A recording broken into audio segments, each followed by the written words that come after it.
Sa puntong ito, si Boya ang ganap na hari ng underground na laban sa loob ng bilangguan. Nanalo na siya ng 35 sunod-sunod na laban, lahat ay sa pamamagitan ng knockout, kaya halos wala ng pagkakataon ang gambling boss na kumita dahil walang taong hindi tataya kay Boya. Tinatalo niya ang bawat kalaban sa matinding dahas, halos hindi nagbibigay ng tsansang mabuhay ang nakakalaban sa loob ng ring. Ang kanyang napakalaking pangangatawan at galing sa suntukan ang naging dahilan upang siya ang taguriang hari ng suntukan sa kulungan at hinahangaan ng lahat. Ayaw ni Gaga na magpatuloy ang ganitong sitwasyon. Kailangan niya ng isang taong kayang tapatan si Boya at ang dating World Boxing Champion na si Chamber ang tanging option. Matagal nang nagretiro si Chamber. Naghihirap si Chamber sa pinansyal at paminsan-minsan ay napipilitan siyang tumanggap ng maliliit na advertising gigs para lang matustusan ang pang-araw-araw na gastos. Ngunit ayon sa mga patakaran ng torneo, mga preso lamang ang maaaring sumali. Dahil dito, nagpasya si Gaga na isagawa ang isang plano upang maipadala si Chamber sa bilangguan. Ipinadala ni Gaga ang kanyang mga tauhan sa bahay ni Chamber at palihim na itinago ang isang pakete ng ilegal na mga gamit sa loob ng isang aklat. Nang makauwi si Chamber, agad siyang tinambangan at inatake. Bagamat lumaban siya at napatumba ang isang lalaki, tinamaan siya mula sa likuran at nawalan ng malay. Hindi nagtagal, sinalakay ng pulis ang silid at natuklasan ang kontrabando kasama ang ebidensya. Wala nang paraan para itanggi ito, kaya si Chamber ay hinatulan ng 3 taon na pagkakabilanggo. Inihatid si Chamber sa isang kilalang kilabot na bilangguan na matatagpuan sa isang nagiyalong lugar kung saan nagahari si Boya. Sa lugar na ito, wala ang tunay na hustisya at batas. Ang mga patakaran ay napagpapasyahan lamang ng dahas at lakas. Ang pagdating ni Chamber dito ay hindi nagkataon, kundi resulta ng plano ni Gaga. Sa wakas, natapos ang unang hakbang ng kanyang plano na may lagay ang kanyang alas sa kulungan. Unang araw pa lamang dinala si Chamber upang makipagkita sa warden ng bilangguan, isang sakim at walang awang lalaki na handang ipagpalit ang moralidad sa pera. Hayagan niyang sinabi na alam niya ang nakaraan ni Chamber bilang dating World Boxing Champion, isang hindi pa natatalong fighter. Walang paligoy-ligoy, direkta niyang inanyayahan si Chamber na sumali sa ilegal na torneo sa loob ng bilangguan kung saan ang bawat laban ay konektado sa pera at pagsusugal. Mabilis na napagtanto ni Chamber na mula pa sa simula ay naitakda na ang lahat at mariin niyang tinanggihan ang alok. Ang kanyang matigas na paninindigan ay nagpagalit sa warden na agad nag-utos sa mga guwardiya na kalad ka rin si Chamber palabas para sa isang yelong shower sa nagyayalong panahon bilang babala. Hindi pa roon nagtapos, brutal pa siyang binugbog. Kahit siya ay nag-iisa, lumaban si Chamber at pinagbayad niya ang ilang guwardiya. Ngunit nauunawaan ni Chamber na ito ay bilangguan at habang lalo siyang lumalaban, lalo rin siyang pahihirapan. Ayaw niyang mamuhay araw-araw sa karahasan kaya napilitan siyang magtiis. Nang ibalik siya sa kanyang selda, agad siyang naging puntirya ng pagmamaliit mula sa mga veteranong preso. Sa kanilang paningin, isa siyang mahina na bagong salta. Binuli siya ng isang preso sa harap ng lahat. Nagalit si Chamber ng husto at muntik nang mabali ang braso ng lalaki. Ngunit sa kabutihang palad ay napigilan siya ng ibang mga preso, kaya naiwasan ang mas malalang gulo. Sa selda, nakilala ni Chamber ang kanyang kaselda, isang adik na mukhang mahina sa panlabas, ngunit may mabuting puso at walang masamang intensyon. Pagsapit ng tanghalian, lumitaw si Boya sa cafeteria kasama ang kanyang grupo. Tumayo ang lahat ng preso upang batiin siya na parang isang hari. Maging ang mga tauhan ng bilangguan ay nagpapakita ng takot at respeto sa kanya. Hindi lamang malakas si Boya, siya rin ang hindi matatalong simbolo ng prison arena. Tanging si Chamber lamang ang nanatiling walang pakialam ni hindi man lang tumingin kay Boya kahit isang beses. Sinabi ni Boya na siya ang hari ng bilangguan at isang malakas na mandirigma. Nakatawag ng pansin at mabilis na naging banta si Chamber sa paningin ni Boya. Lumapit ang ilan sa mga tauhan ni Boya upang sabihin kay Chamber ang mga patakaran ng bilangguan. Suminyas si Boya sa isa sa kanila na ipakilala kung sino siya. Ngunit bago pa matapos ng lalaki ang kanyang sasabihin, tinamaan siya ng isang napakalakas na suntok mula kay Chamber at agad na bumagsak. Naglakad si Chamber papunta sa mesa ni Boya, dumuras sa kanyang baso at itinapon sa mukha ni Boya sa harap ng lahat. Sumabog sa galit si Boya at agad na nagharap ang dalawa, ngunit dumating ang mga gwardiya upang pigilan sila. Galit na minura ni Boya ang warden sa pagpigil sa kanya. Hindi nagtagal, dumalaw kay Chamber ang dati niyang manager. Humingi si Chamber ng piyansa, ngunit sinabi ng lalaki na imposibleng makahanap ng abogado sa lugar na iyon. Ang totoo, araw-araw ay pinipressure ni Gaga ang warden, pinipilit siyang ayusin agad ang laban ni na Chamber at Boya. Malaki na ang nawala kay Gaga dahil dahil kay Boya at kailangan niya ng isang taong tatalo kay Boya. Nang makita ni Chamber na binubuli ng mga tauhan ni Boya ang kanyang kasildang adik, hindi niya napigilang iligtas ito. Pagkatapos tinanong niya kung bakit tila sinasamba ng buong bilangguan si Boya. Ipinaliwanag ng lalaki na nanalo si Boya ng 35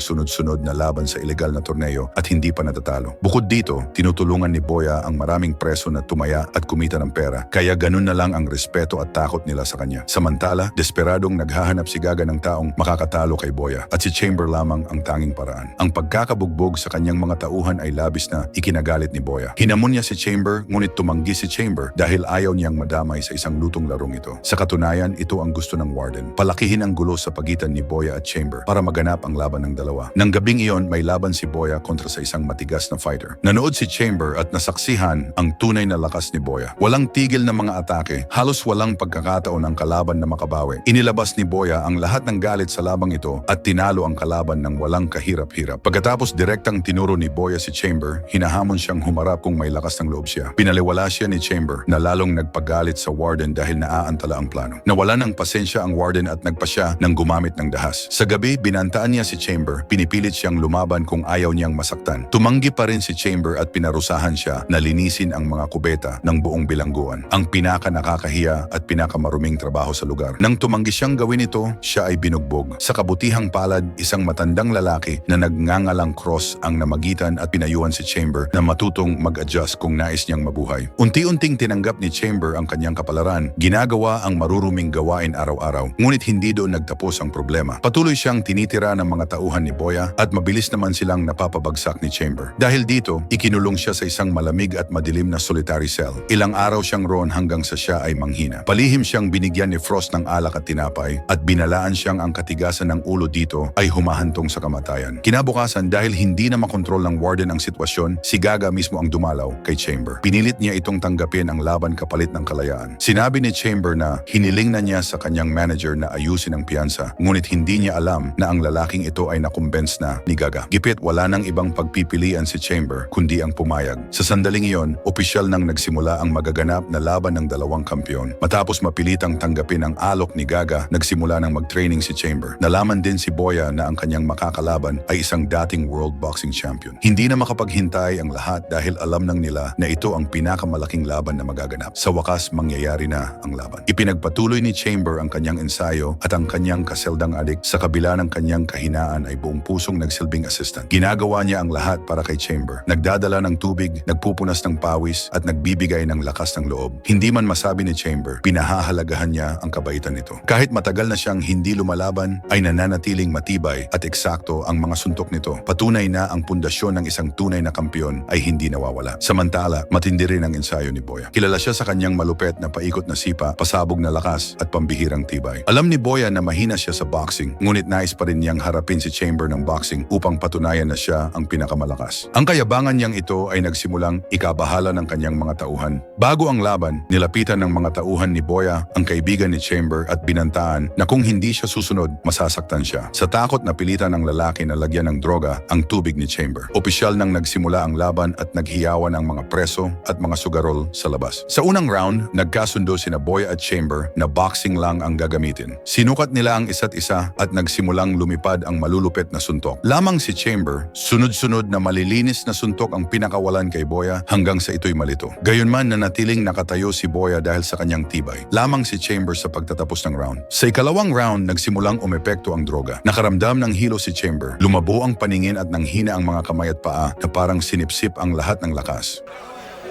Cow. Water. Stevie?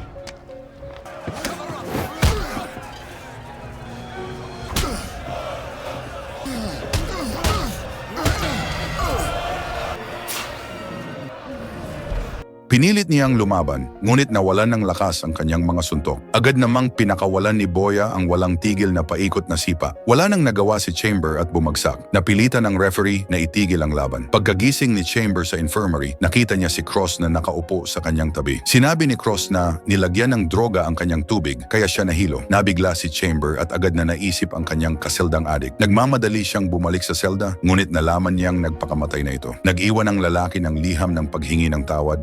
sinasabing napilitan siya at wala na siyang nakitang ibang paraan. Dahil sa galit, hinarap ni Chamber si Boya at humingi ng paliwanag. Diretso niyang tinanong kung bakit siya nandaya. Nabigla si Boya dahil wala siyang alam tungkol dito. Ang kanyang mga tauhan ang nagplano ng hindi niya alam. Sa sandaling iyon, lumitaw ang warden at binuli si Chamber. Sinuntok ni Chamber ang warden sa mukha. Bilang parusa, iginapos si Chamber at isinabit sa labas sa nagyayalong niyebe bilang parusa. Nang malaman ni Boya na ang kanyang panalo ay dumaan sa pandaraya, nag-alab ang kanyang galit. Bilang fighter, ang pinakaayaw niya ay ang kawalan ng dangal. Inimbestigahan ni Boya ang kanyang mga tauhan at pinatay ang utak ng plano. Tiniis ni Chamber ang matinding lamig. Ang mga presong dumaraan ay naawa sa kanya at plihim silang nag-aabot ng alak. Nang matuklasan ito ng warden, hiniling niyang lumantad ang sinumang tumulong kay Chamber. Hindi inaasahan, isa-isa silang humarap. Sa huli, tumayo ang lahat ng preso ng sabay-sabay. Walang nasabi ang warden at labis na naantig ang puso ni Chamber. Sa unang pagkakataon sa kanyang buhay, naramdaman niya ang pagkakaisa. Nasaksihan ni Gaga ang lahat at galit na sinermonan ang warden dahil muntik nang masira ang kanyang plano. Iminungkahi ni Gaga ang isang patas na rematch. Kapag nanalo si Chamber, magiging malaya siya. Pumayag si Chamber ngunit nagtakda ng dalawang kondisyon. Una, dapat patas ang laban. Ikalawa, dapat bigyan ng makakapal na damit ang mga preso. Napilitan si Gaga na pumayag. Sa pagkakataong ito, pinili ni Chamber si Cross bilang kanyang trainer. Si Cross ay dating sundalong may malalim na kaalaman sa labanan. Sinuri niya ang lakas at kahinaan ni Boya. Nakakapinsala ang mga sipa ni Boya, ngunit kapag nasira ang tuhod, mawawala ang lakas na iyon. Ikinuwento rin ni Cross ang kanyang buhay. Taon na ang nakalipas, inako niya ang kasalanan ng kanyang nakababatang kapatid upang protektahan ang pamilya nito. Matapos mabigo sa pagtakas, binaril siya sa magkabilang binti at napilitang gugulin ang natitirang buhay sa bilangguan. Ang tanging hiling niya ay makita muli ang kanyang pamangkin. Ang huling laban ay umakit ng pansin mula sa lahat ng panig at malaki ang pustahan. Pabor kay Boya ang tayaan. Si Gaga lamang ang tumaya ng lahat ng kanyang yaman kay Chamber. Nagsimula ang rematch. Ang unang round ay tensyonado. Alam nila ang galaw ng isa't isa. Agresibong umatake si Boya. Si Chamber naman ay lumaban ng kalmado na may strategy. Ang dating World Boxing Champion ay halos hindi hinahayaang madikitan ng kalaban. Ipinako niya ito at gumulong kasama niya, ngunit hindi pa rin makapagbigay ng finishing blow. Mabilis na natapos ang unang round. Sa ikalawang round, pinakawalan ni Boya ang kanyang mapanirang mga paikot na sipa. Dahil sa lakas nito, napilitan si Chamber na magdepensa ng tuloy-tuloy. Gayunman, hindi pa rin sapat ang mga suntok at sipa upang basagin ang matibay na pangangatawan ni Chamber. Nagpatuloy ang sagupaan ng walang malinaw na panalo at halos hindi makahinga ang mga sugarol sa labas. Pagtapos ng ikalawang round, pinalakas ni Cross ang loob ni Chamber. Muling inalala ang ninanais na kalayaan. Nagsimula ang ikatlong round at biglang tumaas ng husto ang lakas ni Chamber. Paulit-ulit niyang pinapawalang bisa ang mga sipa ni Boya. Habang tumatagal, lalo pang lumalakas ang momentum ni Chamber. Si Boya na paulit-ulit na naaantala ay nawalan ng kontrol at sumugod ng padalos-dalos. Ginawa ang sarili bilang target ng parusa ni Chamber. Sinakal pa ni Chamber si Boya. Tinrato siya na parang isang talunang tao, isang malaking kahihiyan. Sinubukan ni Boya na bumawi ngunit wala na siyang. Sa huling leg lock, naalala ni Chamber ang payo ni Cross at ibinuhos ang lahat ng kanyang lakas sa pagdurog sa tuhod ni Boya. Matapos ang isang malamig na sigaw, tinanggap ni Boya ang pagkatalo dahil hindi na niya kaya. Nanalo si Chamber. Tinupad ni Gaga ang kanyang pangako. Pinalaya si Chamber at inalok siya ng napakalaking halaga ng pera. Tinanggihan ni Chamber ang pera at ginamit ito upang bilhin ang kalayaan ni Cross. Sa huli, inayos ni Chamber ang muling pagkikita ni Cross at ng kanyang pamangkin. Ito ang pinakamasayang sandali, hindi lamang para kay Cross, kundi pati na rin kay Chamber. Isang lalaking muling natuklasan ang kanyang pagkatao matapos ang lahat ng kanyang pinagdaanan. At dito nagtatapos ang ating palabas. Kung gusto mo ng malulupit na movie recap, make sure to subscribe to our channel and click the notification bell para lagi kang updated sa mga latest nating videos.